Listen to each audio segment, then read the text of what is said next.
Okay, every day we have to eat the different types of food items. That is idli, dosa, pulihara, biryani, etc. etc. And also we have to use the different types of ingredients in the preparation of the food item. For example, in the biryani we should use ingredients like rice, beans, coriander powder and jeera powder, ginger garlic paste and some kind of vegetables also. Okay, generally I am asking one question. Actually, why should we eat food? To get energy. Why should we eat food? To get energy. By eating food, we have to get the energy. By using this energy, we have to do the different types of physical activities. That is running, jumping, walking, etc. etc. Okay, so by eating the food, we are getting the energy. So what substance are present in our food which gives energy to our body? That is nutrients. Which are? That is nutrients. I think everyone noticed that while we are buying the some kind of food packets, there they given the some nutritional information. For example, in this milk packet they have to give the some nutritional information. Total fat, total carbohydrates, proteins and also some minerals given calcium and sodium. So each and every food packets contains some nutrients. So what is nutrient or nutrients? The chemical compounds which are present in food gives energy. The chemical compounds which are present in food gives energy. So in the food packets or in food, we have to observe some nutrients, that is carbohydrates, proteins, fats, vitamins, minerals. So and some nutrients are present in the food. They are giving the energy. By using that energy, we have to do the some physical activities. That is riding the running, jumping, whatever it is. Okay. So generally in the nutrients, which components are mainly present? Nutrients also defined as food components. So today our topic is food components. So which components are present? That is carbohydrates, proteins, fats, roughages or fatty fibers, as well as vitamins and minerals also present in our food. Those we call as the food components. So what the food components and helps to our body? So let's see the one by component. First one is carbohydrates. So this is the first component. So generally what does carbohydrates and helps to your body? So they are giving lot of energy to your body. So generally carbohydrates are provided in rice, potato, wheat, bran, etc. etc. So carbohydrates are present in rice, potato, wheat, bran, etc. etc. So while we are taking the carbohydrate content food, we have to get in a lot of energy. So by using the energy, we have to do the different types of tasks or works. Next coming to proteins. Next component is proteins. Proteins are available in fish, milk, egg, okay, chicken, mutton, dal curry, etc. So what does proteins helps to your body? The proteins are also called as actually bodybuilders and bodybuilding. That means if you are taking the protein content, we have to observe the good growth in children. That's why our elders suggest to us take a protein content food more, because of they only makes our body muscles very strong. They only giving the good growth to our body. That's why we have to take the milk or egg, fish, etc. etc. Next coming to fats. So fats are mainly available or present in the ghee, butter, oil and cheese.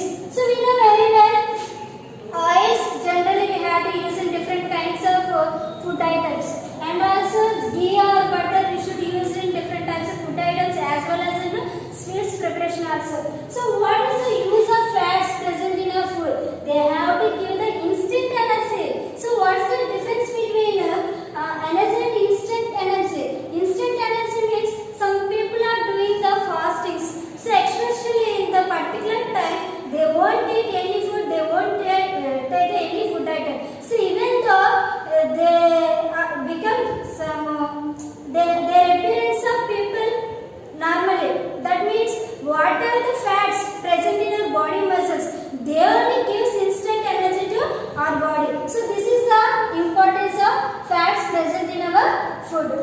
coming to roughages, also called as dietary fibers. So these plays major important role which are present in a food as well as in the body also. Fibers, why we are calling them dietary fibers? The fibers which are helps in digestion. How they are helps in digestion means they are preventing from constipation and also helps in free bowel movement. They helps in constipation and also helps in free bowel movement. So roughages are we have to see in bran, okay, and potato, sweet potato, lady fingers, and drumsticks, and raw banana. While we are peeling the raw banana or and lady finger, while we are cutting the lady finger, we have to observe some kind of fine thread-like structures. That thread-like structures only nothing but we have to call as roughages or dietary fibers. Next coming to vitamins and minerals. Actually both vitamins and minerals we have to call as micronutrients. So what is the difference between macronutrients and micronutrients? Actually nutrients are divided into two types, macro and micro. So macro means large, micro means small. The diet which contains more of carbohydrates and proteins and little of fats, minerals, vitamins, we call simply balanced diet. Okay, so every day we have to follow the balanced diet. So in our diet we are taking the carbohydrates, proteins, fats, minerals, vitamins. These are present or not, we have to regularly check it. Okay, so carbohydrates and proteins are taken in the large quantities and fats, minerals, proteins taken in very small quantities. This is simply called as a balanced diet. A diet which contains more of carbohydrates, protein, little of fats, minerals, vitamins. Actually, balanced diet is necessary to be cost. It could be actually cheap. That means a person if taking the rice, rotis, dal, some vegetable curries with oil. So it is also simple balanced diet because of in that all the food items we have to see in all the food components. For example, rice contains carbohydrates, dal curry contains proteins, and we have to use the oils. It is nothing but it is fat content food. And also we have to take some kind of fruits also. Maybe they have to contain vitamins and minerals. Here the vitamins mostly present in the fruits and as well as in the vegetables also. In the lower classes we have to learn some kind of vitamins like vitamin A, B, C, D, E, K, etc. etc. How the vitamins plays an important role in our body. Okay, if not taking the vitamin content food, what will happen? We have to get the different types of diseases. For example, if not taking the vitamin A content food material, so maybe we will get eyesight. Okay, vitamin B. Again in vitamin B there are some subtypes like B1, B12. Okay, for example I am taking here B12. Okay, so if not taking the vitamin B12 food, we will get the anemia disease. This is related to blood. Okay, next vitamin C mainly present in citrus fruits. Okay, that is orange, lemons. So you won't take the vitamin C content fruits. Oranges or lemons means we will get the starving disease. Actually, in the year 1792 only, the scientist James Lind can only discover this disease. It is prevented when we are taking the citrus fruits, that is lemons and oranges. Next, vitamin D. It is available and getting from the sunlight. If not getting the vitamin D means maybe we will get the disease that is related to bones, rickets disease. Have you understand, children? Okay. Next, last component is water. You know, water is one of the essential component. So that we have to take in our diet. So what is the importance of water? Okay, generally after taking the lunch or eating the lunch or eating the dinner, you must drink the plenty of water because our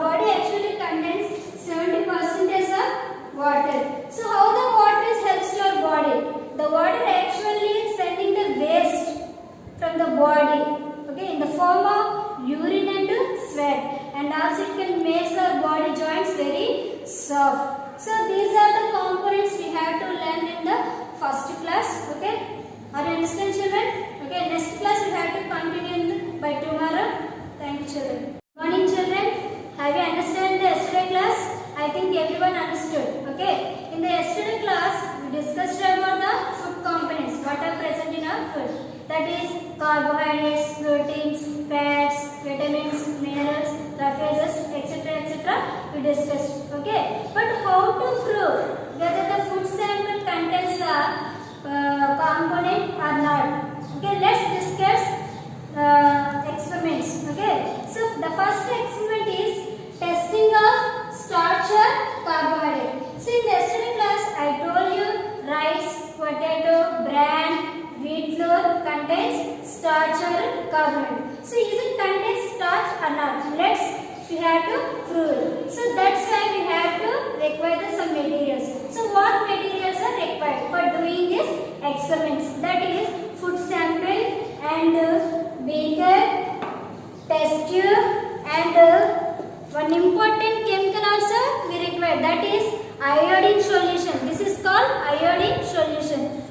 Okay, so take the food sample, anything you wish, rice or wheat flour or potato, whatever. But now I brought potato. So take a potato and cut into pieces and add dilute iodine solution actually. So what is the difference between iodine and dilute iodine solution?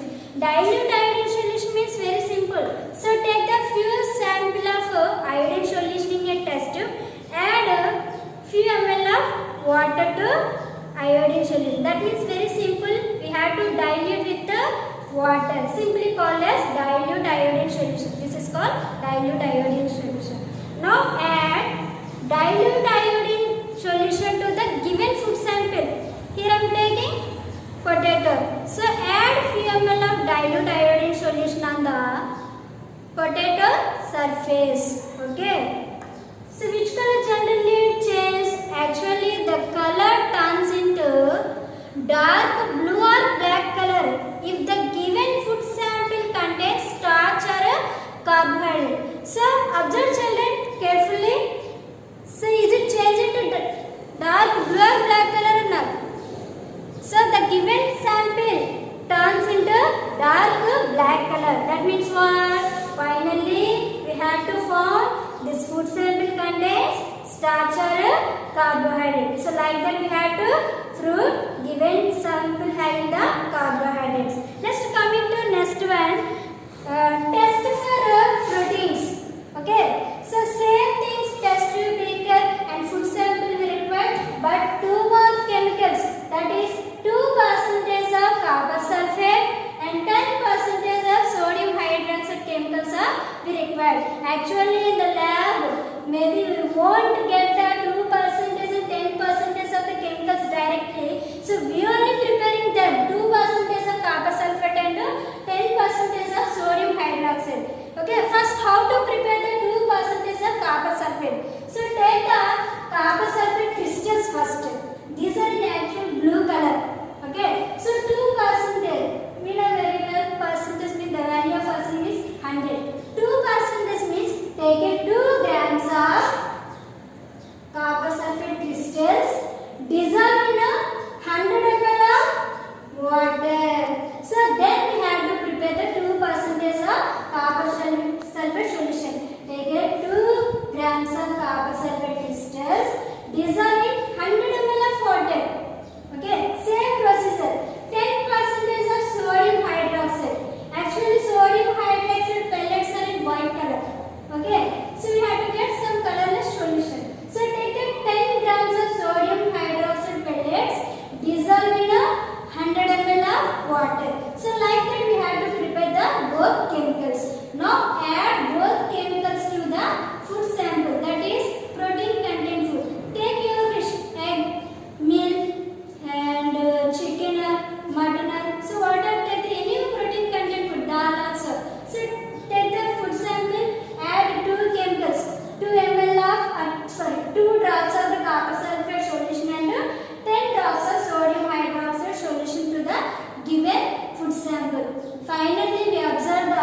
violet color or purple color. So the color indicates presence of protein is present in a given food substance. Which color?